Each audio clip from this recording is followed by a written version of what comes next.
आज व्यू 360 में अमरीकी दारुल हुकूमत वाशिंगटन के करीब पाकिस्तान के 76वें यौम आज़ादी की तकरीब और सुनिए पाकिस्तान और भारत के मार्ज़े वजूद में आने के बाद नकल मकानी करने वालों की कहानियाँ। बहुत से जो बच बचा के आए वो भूखे प्यासे थे, क्योंकि सिर्फ अमृतसर से नहीं आए, पीछे से बहुत से लोग आए।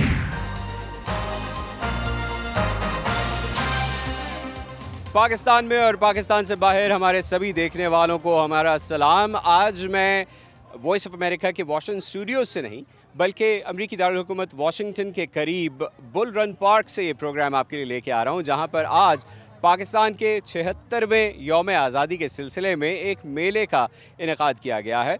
इस मेले में इस मेट्रोपॉलिटन एरिया के, ट्राई स्टेट एरिया के रहने वाले पाकिस्तानी आए हैं जो यहाँ आकर पाकिस्तान डे सेलिब्रेशंस में शामिल हो रहे हैं।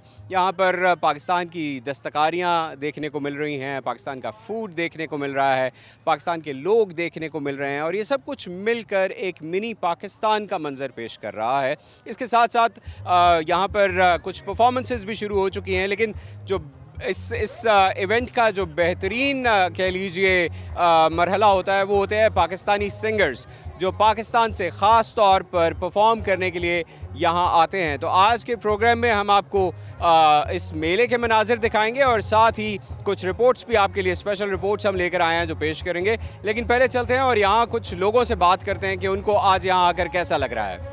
ये एक साहब यहाँ खड़े हुए हैं, बहुत ही बड़ा इनके पास पाकिस्तान का झंडा है।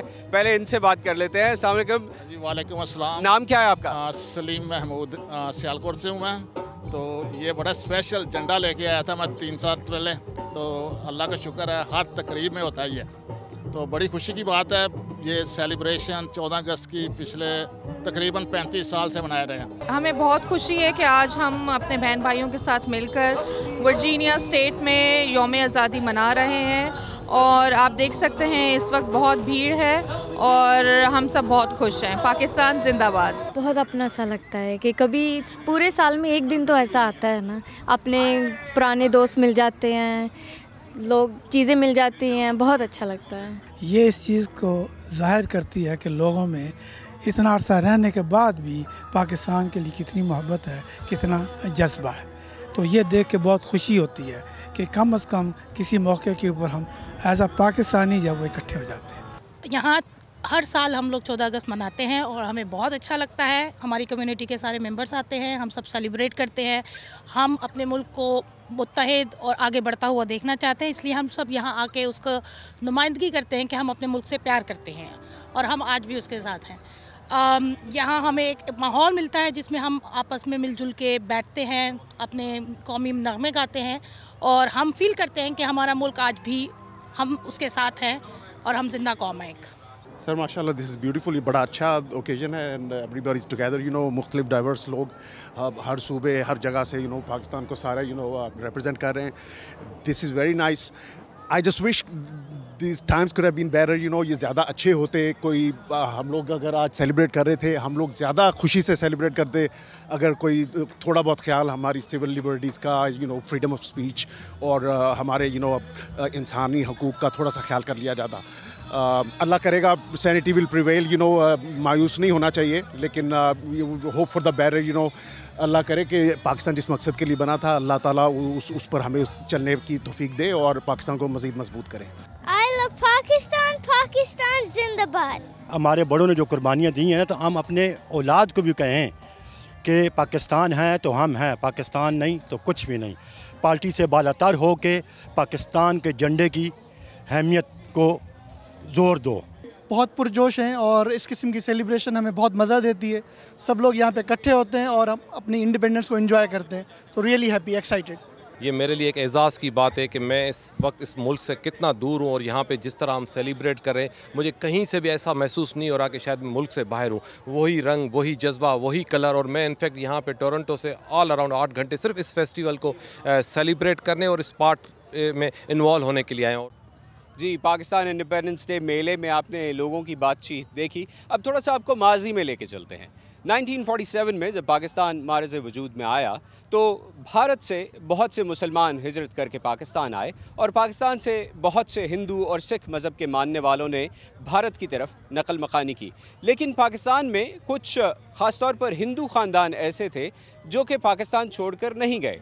इस्लाम के नाम पर बनने वाले इस मुल्क में हिंदुओं ने या उनके बड़ों ने क्यों रहने को तरजीह दी, इस बारे में हमारी रिपोर्टर सिद्रा डार ने सिंध में मुकीम चंद हिंदू ख़ानदानों से बात की। मेजॉरिटी का ये ख्याल था कि ये कुछ हंगामे हुए हैं, ये कुछ दिनों तक रहेंगे और कुछ दिनों के बाद सारा सेटल डाउन हो जाएगा। तो एक बहुत बड़ी तादाद वो ये समझ रही थी कि ये सब कुछ पहले की तरह ही हो जाएगा। और जो लोग चले भी गए वो भी यही सोच के गए थे कि अभी हम जाते हैं, साल 6 महीने में हालात ठीक होंगे तो हम वापस आ जाएंगे। तो मेरे पेरेंट्स भी गए थे और उस ज़माने में क्योंकि जब ये बताते हैं कि वो उसमें शिप पे गए थे और वहाँ पे रेफ्यूजी कैंप में रहे और वहाँ पर जब वो 8-10 दिन वहाँ रहे तो उनको मज़ा नहीं आया और वो ये कहकर आ गए थे कि भले पाकिस्तान में लोग हमें मार दें लेकिन हम वहाँ से जाएंगे नहीं। जो लोग चले गए वो चले गए अपना घर मकान छोड़ के। हम जो बैठे हुए थे, जो हमने कहा कि हम तो नहीं जाएंगे, कहाँ जाएं, हम तो पैदा यहाँ हुए, हमारा तो मरना जीना यहाँ से, हम तो नहीं जाएंगे यहाँ से। तो वहाँ के लोगों ने हमारी हिफाजत की। मेरे वालिदैन बताते हैं कि वो लोग हमारे घर के दरवाजे पे आके वहाँ बैठते थे, असले के साथ डंडे लेके आते थे, किसी को करीब नहीं आने देते, कहते थे ये हमारी फैमिली है। घर का सौदा सामान जो भी होता था इवन वो ला के देते थे। पाकिस्तान मुसलमानों के लिए बना, मगर कायद-ए-आज़म मोहम्मद अली जिन्ना की जो सोच, कायद-ए-आज़म मोहम्मद अली जिन्ना के साथ जो अक़लियती लोग जो थे और कायद-ए-आज़म मोहम्मद अली जिन्ना की जो उनके साथ मोहब्बत और 11 अगस्त की स्पीच अक़लियतों को मजबूर किया कि आप अक़लियत जो है वो यहाँ से नहीं जाएं और उनको कहा कि आप बराबर के शहरी हैं और उनको अक़लियत अक्सरियत का नाम नहीं दिया, उनको नॉन मुस्लिम सिटीज़न का नाम दिया। हमारी हैसियत अभी वही सेम है, यानी कि हम पाकिस्तानी हैं, ये वतन हमारा है, ये देश हमारा है, हमें इज़्ज़त की निगाह से देखा जाता है क्योंकि हमारी पैदाइश आए उस मुश्किल घड़ी में भी हम मुल्क छोड़ के नहीं गए। पार्टीशन के टाइम पे 23% population, 23% population non Muslim community की थी। आज जो पॉपुलेशन है वो 4 to 5% रह गई है। पहले तो हमें ये सोचना चाहिए, लम्हा फ़िक्रिया है हमारे लिए कि ये पॉपुलेशन कम क्यों हुई।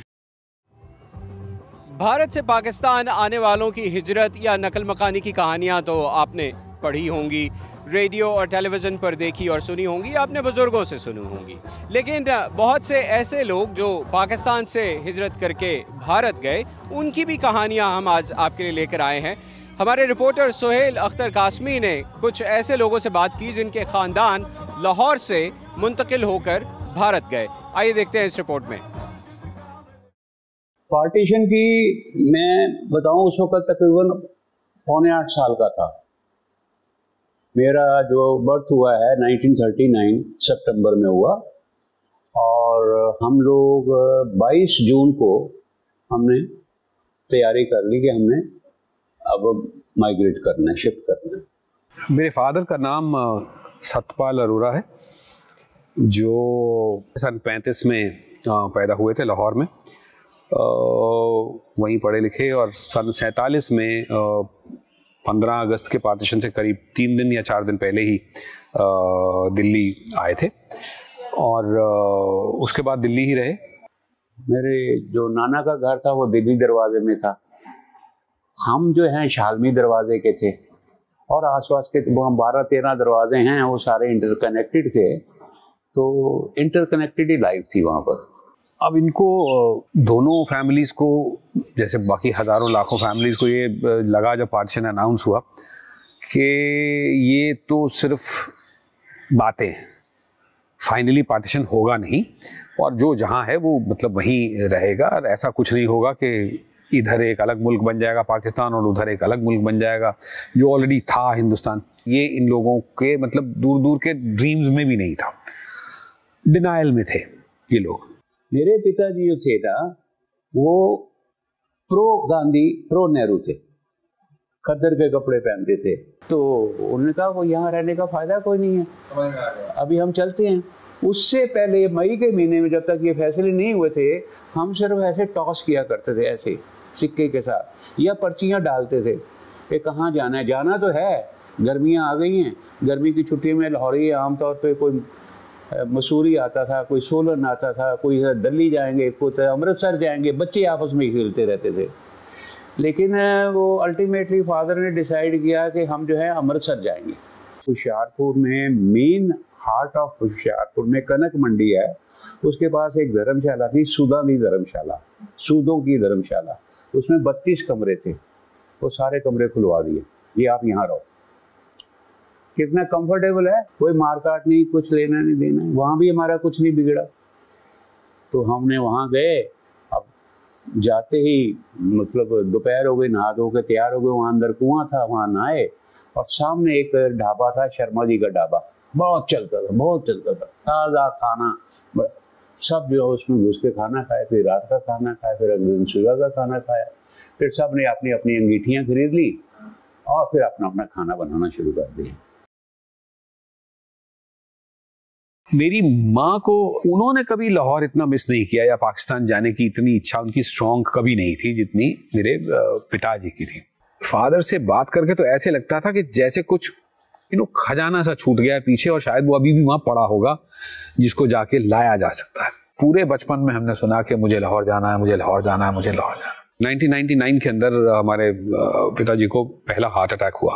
रिजल्टेंट ये था कि इनको परपेचुअल डर बैठ गया दिमाग में कि मैं अब किसी भी दिन मतलब जा सकता हूँ। तो एक दिन जाने क्या हुआ होगा, मैं अपने घर में था, मतलब अलग, तब तक मेरी शादी हो चुकी थी।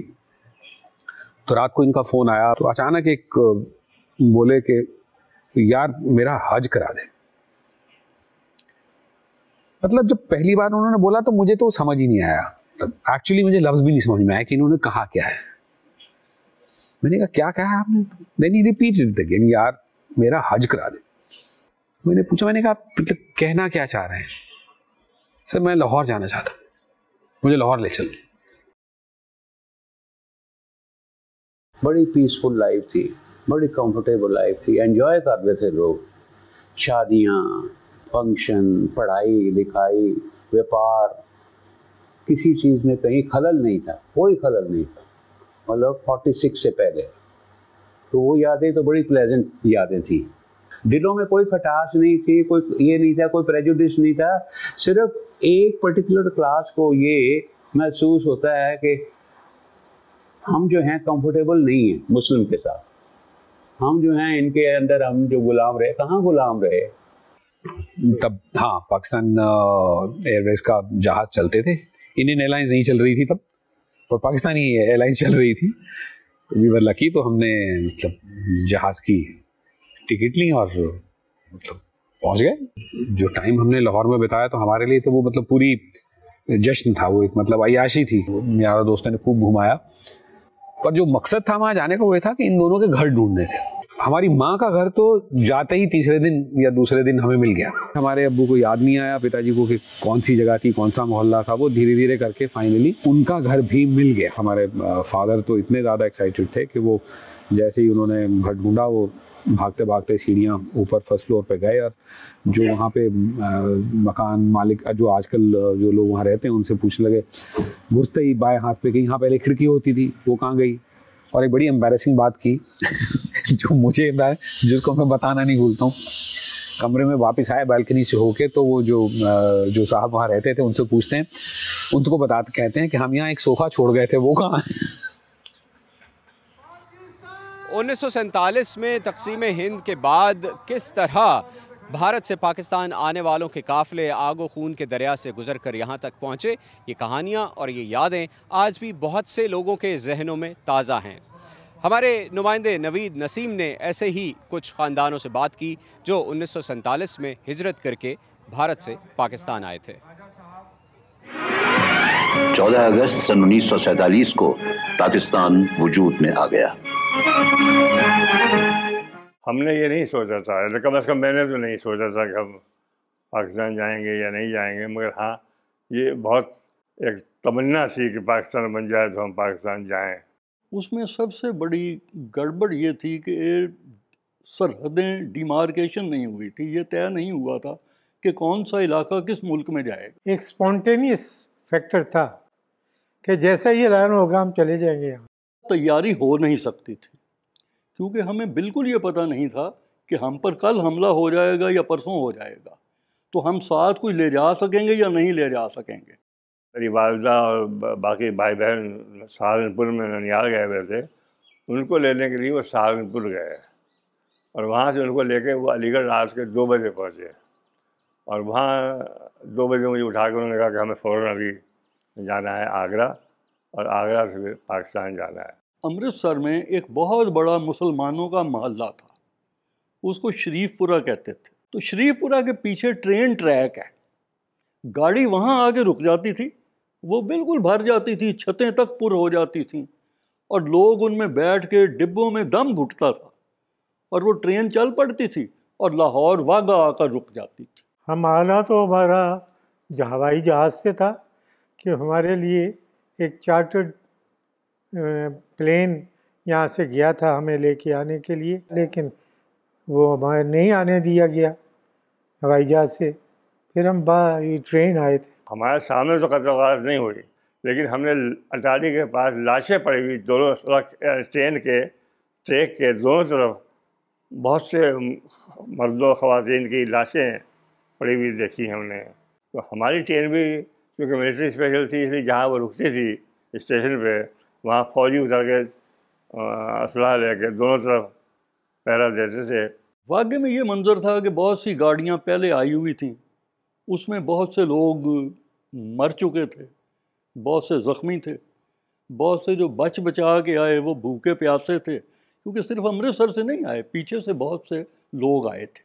वाल्टन कैंप में ऐसा था कि बेशुमार महाजिर ज़मीन पर पड़े हुए थे और लाहौर में बहुत से लोग रज़ाकाराना खिदमात अंजाम दे रहे थे। हर रोज़ रज़ाकार आते थे कैंपों से, टांगे उनके पास होते थे या गाड़ियाँ उनके पास होती थी और वो शहर में फिरते थे, आवाज़ लगाते थे कि जनाब हम वहाँ जा रहे हैं, और लोग खाना वाना लेकर आ जाते थे, उन गाड़ियों में रख देते थे और वो जब खाने से पुर हो जाती थी वो गाड़ियाँ वाड़ियाँ, तो वो लेकर वाल्टन में उन्हें ले जाते थे।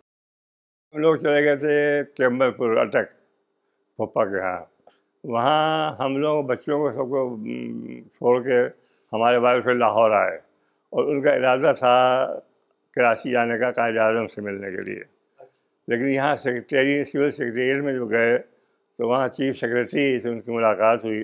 उनसे कहा कि भैया कायद आज़म से बाद में मिलिएगा, पहले आपकी जेब में पैसा तो होगा नहीं, तो आप पहले यहाँ जॉब कीजिए, हमें कंट्रोल ऑफ इंस्पेक्शन फूड की जगह खाली है, ज़रूरत है, तो आप पहले ये जॉब आप कर लीजिए। उस वक्त ये सूरत थी कि घर अलॉट होने के बावजूद ज़रूरियात ज़िंदगी नहीं थी। कुछ लोगों को तो ये हुआ कि लोगों ने जो अलॉट करने वाले थे, एक पूरा डिपार्टमेंट था बन गया था, वो उन लोगों को कुछ सामान दे देता था और कुछ सामान तो मुफ्त दे दिया जाता था रिहायशी, और कुछ सामान ऐसा था कि उसके लिए कुछ थोड़े से पैसे वो ले लेते थे और दे देते थे। लेकिन तकरीबन 2 साल लग गए हैं नॉर्मल होने में। असल बात तो रेवेन्यूज़ की थी और फंड्स की कैपेसिटी की वजह से हमें सहूलतें मुयसर नहीं थी। हर तरह की रुकावट थी लेकिन बर्दाश्त थी। कुछ वक्त जब गुजर जाता है तो ज़ख्मों का इंदमाल भी हो जाता है और नई ज़िंदगी जब शुरू होती है तो इंसान कोशिश करता है कि उसमें एडजस्ट हो जाए। तो वो फिर मेरा ख्याल है कि ये हम 1954-55 तक खासा स्टेबल हो गया था सिलसिला। माजी की यादों से अब वापस आते हैं हाल में और आपको लेकर चलते हैं इस्लामाबाद के पाकिस्तान मॉन्यूमेंट, जहां पर हमारी रिपोर्टर गेती आरा अनीस ने इस मॉन्यूमेंट के आर्किटेक्ट आरिफ मसूद से पूछा कि इसके डिज़ाइन के पीछे क्या सोच थी। इस्लामिक आर्किटेक्चर में मुकर्रना एक ऐसी शक्ल की एक चीज़ होती है, तो वहाँ से मैंने उसका आइडिया लिया और उसको आज की दुनिया के हिसाब से कंप्यूटर इस्तेमाल करके उसको बड़ा किया। जो पीछे आप देख रहे हैं कि ये जो कंसेप्ट है, ये कंसेप्ट है हमारे जो सूबे नहीं, हमारे जो कल्चर्स हैं, हमारे 4 कल्चर्स हैं मेन, पंजाबी, सिंधी, बलोच का, ये सब जुदा हैं, एक दूसरे से अलग हैं, लेकिन जब साथ खड़े होते हैं तो कौम बनती है और वो कौम हमारे परचम की हिफाजत करती है। और जो बीच में आप 3 छोटे आप देख रहे हैं, ये गिलगित, आज़ाद कश्मीर, माइनॉरिटीज़, इनको रिप्रेजेंट करता। डिज़ाइन कंपटीशन था ये, इसमें जो है 22 डिज़ाइंस थे और 9 जजेस थे। तो उसमें उन्होंने जूरी ने इसको फर्स्ट अवार्ड दिया और वो इस वजह से दिया कि ये सारा डिज़ाइन जो है ये मुग़ल आर्किटेक्चर के ऊपर बेस्ड है। इसके अंदर चैलेंजेस जो आए वो अब जैसे इसका स्ट्रक्चर था, ये जो खड़ा हुआ है ये तकरीबन एशिया का one of the largest cantilever है, ये कैंटिलीवर है ये। तो इसको सपोर्ट करना था किस तरह, तो इसकी बेस में नीचे इसको पाइल्स हैं बहुत, तो वहाँ बड़ा चैलेंज था। आप देखें ना बीच में कोई पिलर नहीं है, तो उसको सपोर्ट करने के लिए जो मुश्ताक एंड बिलाल जो कराची के सबसे बड़े इंजीनियर्स थे, उनको मैंने अपने साथ किया। दुनिया में बहुत सारे ऐसी नेशनल मॉन्यूमेंट्स बनते हैं पब्लिक के लिए, तो ये पब्लिक एड्रेसल उसको उस तरह नहीं मिला जिस तरह उसे मिलना चाहिए। जिस तरीके से छोटी बात है कि रात में 8 बजे इसकी लाइटें बंद हो जाती, तो इसको कम से कम उजागर होनी चाहिए लाइटें, और फिर दूसरे फंक्शंस होना चाहिए इसके ऊपर। इसकी जो वाटर बॉडीज़ है, वाटर बॉडीज़ को इसको अच्छा मेंटेन होना चाहिए। लोगों को यहाँ क्रेडिट नहीं दिया जाता, तो मैंने सोचा कि ये जो प्रोजेक्ट है, एक मेरा नाम तो वहाँ आ गया था, तो मैंने फिर बात की हायर अथॉरिटीज़ से कि जितने जो लोग मज़दूर हैं, जिन्होंने अपना पसीना बहाया हुआ है, जितने इंजीनियर्स हैं, जितने लोगों ने इस पर काम किया हुआ है, उनको भी ऑनर करना है। तो उस बेसिस पर मैंने आइडिया आया कि सबके हाथ के निशान मैं यहाँ पर लगाऊँ, तो वो कबूल हुआ। और फिर ये हुआ कि नहीं जी, आप जैसा नाम है तो आप इसको हाथ से ना लिखवाएं आप उसको। तो मैंने कहा नहीं, अगर ये मज़दूर है बेचारा उर्दू में लिख सकता है तो उसको उर्दू में लिखने दें। तो यहाँ पर बहुत सारे जो लोग आते हैं इस चीज़ को बड़ा अप्रिशिएट करते हैं। मेरी वालिदा और मैं बहुत क्लोज़ थे और वालिद मेरे बचपन में ही अल्लाह को प्यारे हुए, तो उनसे मैं दुआ करता था। मैंने उनसे कहा कि अम्मी दुआ करें कि मुझे अपने मुल्क के लिए कुछ करने को मौका मिले। ये उनकी दुआ कबूल हुई, उनकी दुआ से मैं यहाँ पर पहुँचा। तो जब बन चुका तो पीछे जो ब्लैक है उस पर मेरा नाम लिखा हुआ है, एक तरफ इंग्लिश में, एक तरफ उर्दू में। तो वो कहती थी मुझे वहाँ ले चलो और मुझे यहाँ छोड़ दो तुम। और जो बंदे वहाँ पर आते थे नाम पढ़ने के लिए तो कहते थे मेरे बेटे ने बनाया। तो उनकी आंखों में जो चमक थी, दैट वाज माय रिवॉर्ड। इसके साथ ही आज के इस स्पेशल प्रोग्राम का वक्त ख़त्म होता है, जो हम आपके लिए लेकर आए वर्जीनिया के बुल रन पार्क से, जहां पाकिस्तान के 76वें यौम आज़ादी के सिलसिले में एक मेले का इनेकाद हुआ। मज़ीद ख़बरों और मालूमात के लिए आप आ सकते हैं हमारी वेबसाइट urduvoa.com पर। ये सारा कंटेंट आपको हमारे सोशल मीडिया पेजेस पर भी मिलेगा। मोहम्मद आतिफ़ को इजाज़त दीजिए, खुदा हाफ़िज़।